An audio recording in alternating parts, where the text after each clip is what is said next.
National Lampoon's Christmas Vacation no es solo una película navideña, es una tradición caótica que revivimos año tras año.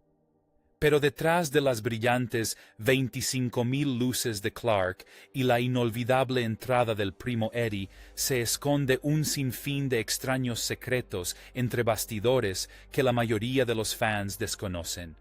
Hoy desvelaremos 20 revelaciones insólitas, además de un dato curioso extra. Desde errores de producción olvidados hasta improvisaciones del reparto y el caos navideño oculto. Así que prepárense un ponche de huevo y pónganse cómodos, porque en Rewatch Club la nostalgia siempre brilla con más intensidad. Chevy Chase se lesionó de verdad en la escena inicial. Ese momento en que Clark salta sobre el techo helado de su casa no fue ningún truco de cine. Chevy Chase resbaló de verdad. Se suponía que la acrobacia debía ser controlada, pero la superficie estaba más resbaladiza de lo esperado. Chase se golpeó la espalda contra el borde del techo y el gemido de dolor que se oye no fue actuado, fue real. En lugar de cortar, el equipo siguió rodando porque el tropiezo era demasiado bueno como para perderlo. Chase insistió en terminar el día a pesar de la lesión, bromeando con que el dolor físico era básicamente parte de la esencia de Griswold. Los fans que vuelven a ver la escena suelen decir que se siente real, y es porque lo fue. El primer momento extraño de Vacaciones de Navidad surgió de un accidente imprevisto y marcó la pauta para todo lo que vino después. La casa no es real y ni siquiera está en un barrio. La casa de los Griswold puede parecer un clásico paraíso navideño suburbano, pero nunca existió. En realidad, la casa era una fachada hueca en los estudios de Warner Brothers, en la misma calle donde se filmaron Arma Letal, Pleasantville y decenas de comedias de situación. Por dentro no había nada, solo vigas de soporte y aire para darle un aire de hogar. El equipo construyó escarcha falsa en las ventanas, instaló puertas que no funcionaban e incluso esparció utilería por el jardín delantero para imitar el desorden navideño de una familia real. Vienes de compras y almuerzas con él. Tiene otro auto. Sabe conducir. Tengo que comer para poder llevarme el mío. Lo peor, durante el rodaje, otra producción en la misma calle no paraba de disparar a todo volumen para una secuencia de acción. El equipo de Vacaciones de Navidad tuvo que pausar las tomas constantemente. Esto significaba que la alegre decoración navideña de Clark se desarrollaba en medio del caos de Hollywood. Es una suburbia cinematográfica que se mantiene en pie gracias a la madera contrachapada, la magia del cine y la paciencia. Las luces de la casa no eran generadas por computadora y eran una pesadilla. Las legendarias 25,000 luces navideñas de Clark Griswold son quizás una de las imágenes más icónicas de los 80. Y todas eran bombillas reales, prácticas y cableadas a mano. La carga eléctrica era tan intensa que el equipo tuvo que diseñar varios sistemas de interruptores para evitar que todo el plató se apague. Cada vez que las luces parpadeaban durante una toma, existía la preocupación real de que algo se sobrecargara. Lo más extraño era que, debido a que muchas bombillas se fundían constantemente por el calor, el trabajo de un miembro del equipo a tiempo completo consistía simplemente en cambiarlas. Cuando Clark finalmente logra iluminar la casa y deslumbra a los vecinos, ese resplandor intenso es iluminación real, no efectos visuales. El brillo era tan intenso que algunos miembros del equipo usaban gafas de sol entre tomas. El espíritu navideño de esta película no solo era brillante, sino peligrosamente brillante. El primo Eddie se basó en una persona real. Randy Quaid creó al primo Eddie a partir de una fuente sorprendente, un hombre al que conoció durante su infancia en Texas, un tipo con una higiene cuestionable, hábitos extraños y esa inconfundible forma de hablar divagante. Sí, le pusimos ese nombre porque tiene sinusitis. Mocoso, date la vuelta y deja que el tío Clark te rasque. Quaid dedicó tiempo a perfeccionar las incómodas inclinaciones de cabeza de Eddie, sus pausas con los ojos muy abiertos y sus repentinos estallidos de exceso de confianza. Incluso ideó la icónica forma de hablar sobre la marcha. Esto resaltaba la total falta de vergüenza de Eddie. El vestuario añadió un toque inolvidable. El famoso suéter blanco de Eddie, con su cuello alto increíblemente ajustado, era intencionalmente más pequeño para que la barriga de Quaid sobresaliera un poco más cada día. Los fans suelen decir que Eddie se roba todas las escenas en las que aparece. Eso se debe a que no interpretaba a un personaje de dibujos animados. Interpretaba a alguien que existía de verdad. La escena del gato casi se eliminó, porque resultaba demasiado oscura. El momento del gato explosivo debajo de la silla es uno de los gags más disparatados de la película. Sin embargo, Warner Brothers se opuso firmemente al principio. Los ejecutivos del estudio temían que la escena fuera demasiado lejos, pues temían que el público la encontrara cruel en lugar de graciosa. Pero los guionistas lucharon por ella, argumentando que la Navidad de la familia Griswold se basa en un absurdo creciente y que el chiste tenía que llevar la trama al límite para funcionar. ¿Qué convenció finalmente al estudio? Al público de prueba le encantó, incluso quienes admitieron que era oscura se rieron. «Te dije que tenías demasiados enchufes en una sola toma de corriente. ¡Dios mío!». El equipo de utilería creó una silla hueca con tubos de humo en su interior. El equipo de efectos de sonido utilizó una combinación de petardos y un chisporroteo grabado para recrear el momento. Es absurdo. Es una locura. Es como en Vacaciones de Navidad, tal como se concibió. El gesto improvisado de Beverly D'Angelo se convirtió en un icono. Cuando Ellen Griswold se asoma a la ventana y les hace una peineta a los vecinos, el gesto no estaba en el guión. Beverly D'Angelo lo improvisó para añadir un toque de frustración que resultara creíble para cualquier padre o madre agobiado durante las fiestas. Al director le encantó al instante, y Chevy Chase ni siquiera se lo esperaba. Esa risa genuinamente sorprendida es real. Lo más gracioso es que el estudio preguntó después si debían difuminar el gesto para las emisiones de televisión. La mayoría de las cadenas se negaron a censurarlo, alegando que era fundamental para la comedia de la escena. Un momento espontáneo, grabado en una sola toma, se convirtió en uno de los rasgos más memorables de la personalidad de Ellen y en un GIF favorito de los fans décadas antes de que existieran los GIFs. La escena de la ardilla fue una reescritura de emergencia de último minuto. Originalmente, la película planeaba usar una ardilla amaestrada para la caótica persecución, pero el día del rodaje, la ardilla murió inesperada y trágicamente. Sin un animal de reserva, la producción se detuvo. Incluso consideraron desechar toda la secuencia. En su lugar, el equipo construyó una ardilla animatrónica muy detallada de la noche a la mañana, operada por varios titiriteros escondidos por todo el decorado de la sala de estar. Chevy Chase tuvo que improvisar en torno a sus movimientos impredecibles, exagerando sus reacciones para transmitir el caos. El equipo dijo que no tenía ni idea de lo que haría la ardilla, lo que hizo que la energía frenética de la escena se sintiera genuina. Hoy en día, es uno de los momentos más graciosos de la película, y solo existe gracias a un problema muy extraño en el set. Y sí, nuestro dato curioso adicional más adelante en el video es aún más raro que esto. La escena del árbol de Navidad fue casi demasiado real. Cuando Clark llega a casa con ese árbol gigantesco, la gracia está en que es demasiado grande para el salón. Pero, entre bastidores, el equipo eligió por error un árbol que en realidad no cabía por la puerta. Las ramas eran tan rígidas y enormes que las paredes del decorado empezaron a doblarse. Mientras lo metían a la fuerza, Chevy Chase aprovechó el caos para improvisar la mitad de los gruñidos y los murmullos que se oyen en la escena. El chiste de la savia también se exageró al cubrirle las manos con una mezcla pegajosa hecha a medida con pegamento y jarabe por el departamento de utilería, de modo que todo lo que tocaba se le pegaba de verdad. Al final del día, el equipo tuvo que reemplazar parte del papel pintado del salón porque se rasgó por la presión del árbol. Es uno de esos momentos en los que la realidad se ajusta al chiste, quizás demasiado bien. Johnny Galecki fue elegido porque se negaba a sonreír.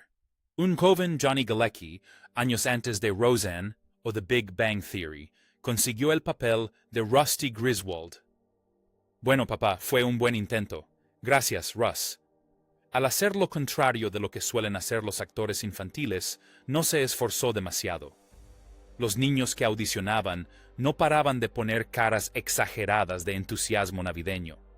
Galecki simplemente miró con calma al jurado, respondió a sus preguntas con una honestidad seca y no forzó ni una sola sonrisa. El director dijo después que su mirada impasible era perfecta.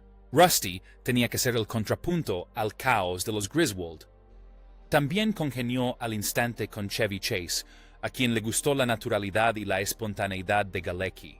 Seguro que también es mucho trabajo, pero si estoy afuera con frío y me comprometo a decorar la casa... Muchos de los mejores momentos de Rusty, especialmente sus miradas de exasperación, fueron totalmente improvisados. Los fans suelen comentar que Galecki es el Rusty más realista de toda la franquicia. Irónicamente, consiguió el papel por ser el chico menos teatral de todos. La escena de la tienda departamental fue en su mayor parte improvisada.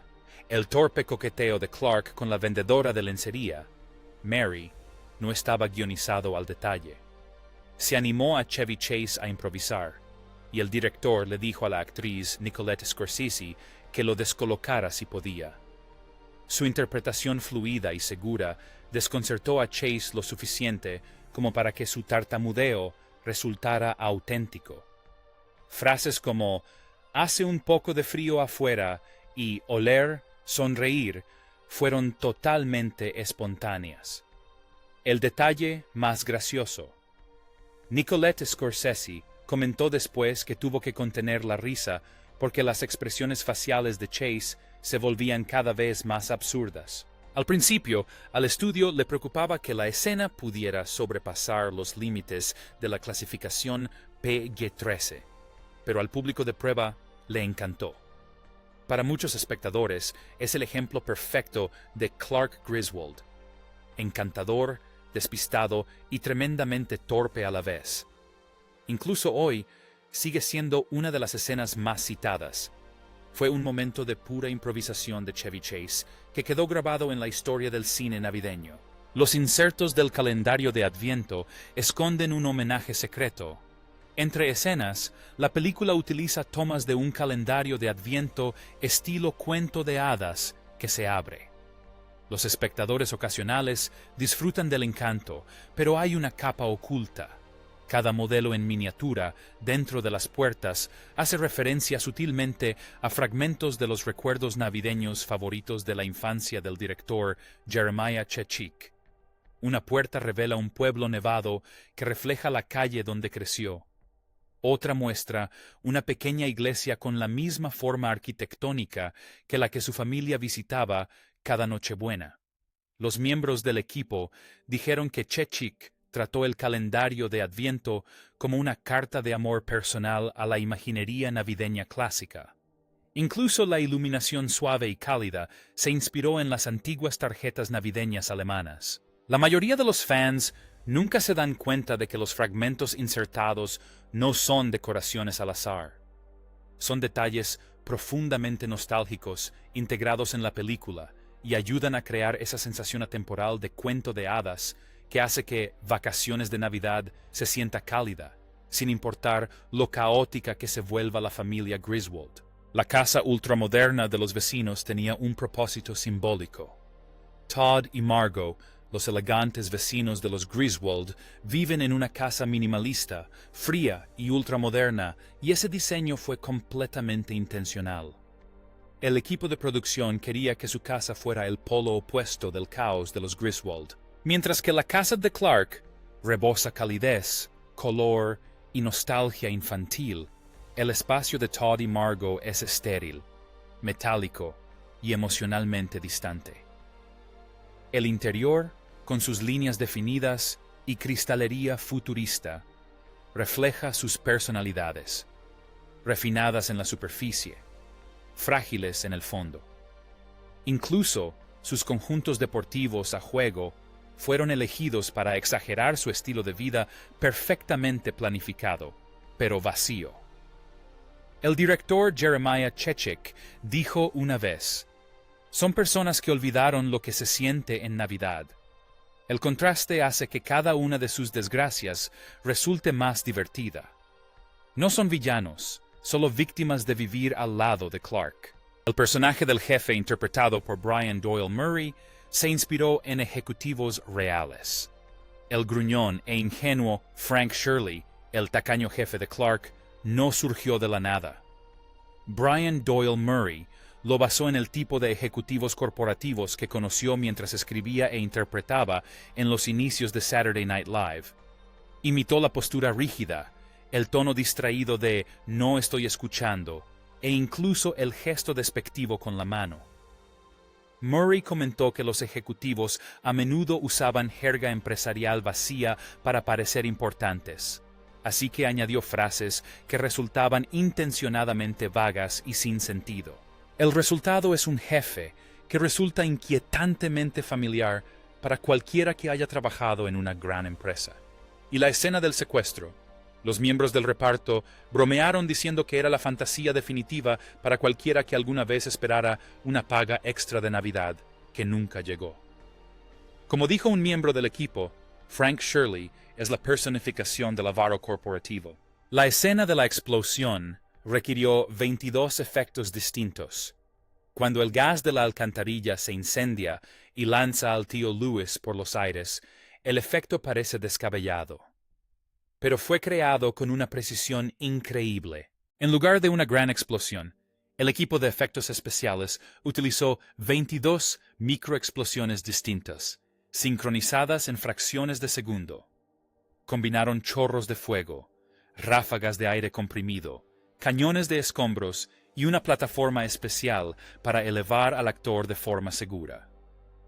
La bola de fuego era tan brillante que las cámaras tuvieron que equiparse con filtros protectores. Y aquí viene lo más sorprendente. El set del barrio estaba tan cerca de otras producciones en el estudio que los miembros del equipo tuvieron que asegurar a los directores de las zonas aledañas que no estaban haciendo explotar la calle. El caos controlado dio sus frutos de forma espectacular. La escena del berrinche de Chevy Chase se filmó en una sola toma. El legendario arrebato de Clark, su diatriba sobre la feliz Navidad, es uno de los momentos más memorables de la película. Pero lo más sorprendente es que Chevy Chase interpretó todo el discurso en una sola toma ininterrumpida. El monólogo era tan largo que el supervisor de guión pegó carteles con indicaciones adicionales por todo el plató para ayudarle a mantener el ritmo. Chase insistió en hacerlo con toda su energía, sabiendo que tal vez solo tendrían una toma utilizable antes de que se le quebrara la voz. Al final, estaba rojo, sudando y realmente sin aliento. El elenco comentó que les ordenaron no reírse porque arruinaba las tomas durante los ensayos. La versión final que se escucha no está pulida. Es Chevy Chase crudo y caótico, canalizando todas las frustraciones navideñas imaginables. Esa autenticidad es lo que hace que la escena parezca la peor pesadilla navideña de cualquier adulto, pero llevada al extremo. El regalo que Clark le entrega a su jefe es una broma interna. Cuando Clark coloca un regalo en el mostrador, los espectadores más observadores notan algo extraño. Todos los demás ejecutivos sostienen regalos del mismo tamaño y forma. No se trataba de pereza, sino de una broma interna de la producción. El equipo de utilería creó 40 organizadores de escritorio idénticos en cajas para burlarse de lo repetitivo e insignificante que puede ser el intercambio de regalos corporativos. Mejor aún, Chevy Chase improvisó el momento en que intenta sutilmente que su regalo combine con el de los demás. Algunos miembros del equipo afirman que la broma de los organizadores de escritorio se inspiró en ejecutivos de estudios reales que enviaban el mismo regalo a decenas de empleados cada Navidad. La camiseta con pechera de Eddie se hizo en el set. Uno de los gags visuales más graciosos del primo Eddie es su fina pechera negra, claramente visible a través de su suéter blanco. Era el símbolo perfecto de un hombre que se esfuerza demasiado con muy poco, pero ese look icónico no existía hasta el día del rodaje.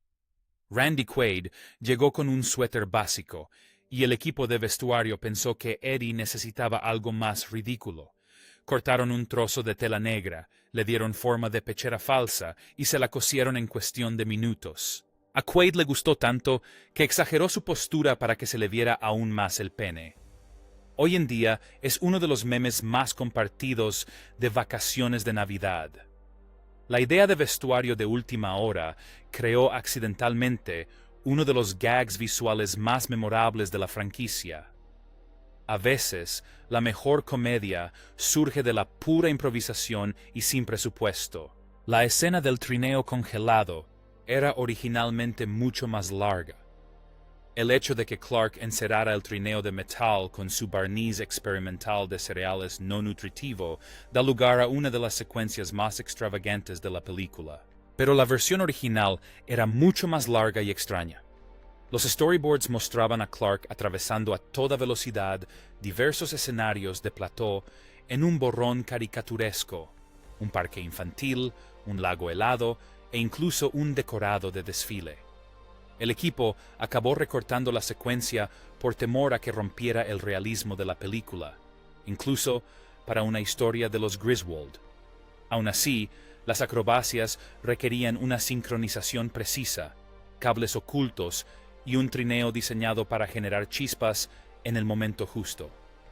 Chevy Chase comentó más tarde que lo más difícil no era la acrobacia en sí, sino mantener la compostura. La versión más corta funciona de maravilla, pero en algún lugar de los archivos hay un paseo en trineo mucho más salvaje que los aficionados quizás nunca lleguen a ver. La actriz que le daba voz a la tía Bethany tenía casi 90 años.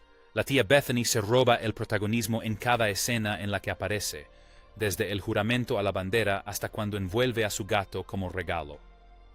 La actriz Mae Questel, la voz de Betty Boop y Olive Oyl, grabó sus diálogos con casi 90 años. El equipo de producción temía que se cansara, pero Questel derrochaba tanta energía que el equipo tenía dificultades para seguirle el ritmo. Improvisó varias líneas, incluyendo su reacción de confusión ante el pavo explosivo. Su actuación le da a la película un toque mágico del viejo Hollywood. Su voz evoca décadas de historia de la animación con una sincronización cómica impecable. Es un papel pequeño, pero aporta una calidez nostálgica que nadie más podría haber transmitido. Christmas Vacation encontró un arma secreta, una leyenda viva escondida en una tía peculiar. El final fue reescrito después de que el estudio entrara en pánico. El final original de la película era muy diferente al que conocemos. En lugar de una caótica redada policial, los Griswold debían enfrentarse a un apagón masivo en el vecindario provocado por las luces de Clark. Pero el público de prueba no consideró que el acto final fuera lo suficientemente impactante. El estudio exigió algo más grandioso, más ruidoso y más descabellado. Así que los guionistas reconstruyeron el clímax en torno al secuestro de Frank Shirley, el equipo SWAT destrozando ventanas y la explosión final de gas de alcantarilla. El cambio llegó tan tarde que hubo que reconstruir los decorados a toda prisa. La reescritura funcionó. El final pasó de una leve risa a un auténtico caos navideño. Y, sorprendentemente, sigue sin ser la historia más extraña detrás de la película, porque ese honor le corresponde a nuestra anécdota extra. Dato curioso: el desastre de las tazas de alce que el estudio intentó ocultar. Esas icónicas tazas de vidrio con forma de alce, las que Clark y Eddie usaban para beber ponche de huevo, se convirtieron en uno de los artículos de merchandising navideño más famosos jamás creados. Pero en el set fueron un desastre total. El lote original de tazas explotaba en las manos de los actores. Las astas eran tan frágiles que la más mínima presión las hacía añicos. Chevy Chase rompió varias tazas simplemente por sujetarlas con demasiada fuerza. La situación se puso tan tensa que el equipo de utilería impuso la regla de solo refrescos, porque los líquidos calientes provocaban grietas. Finalmente, la producción importó vidrio más resistente del extranjero y rediseñó las astas con refuerzo interno. Solo sobrevivieron unas pocas de las frágiles tazas originales, y los coleccionistas ahora las consideran invaluables. Es el giro perfecto para unas vacaciones de Navidad. Un accesorio inofensivo se convirtió en uno de los problemas más caóticos de todo el rodaje. La película National Lampoon's Christmas Vacation sigue siendo un recordatorio, aunque algo caótico, de que unas vacaciones desastrosas pueden convertirse en historias legendarias.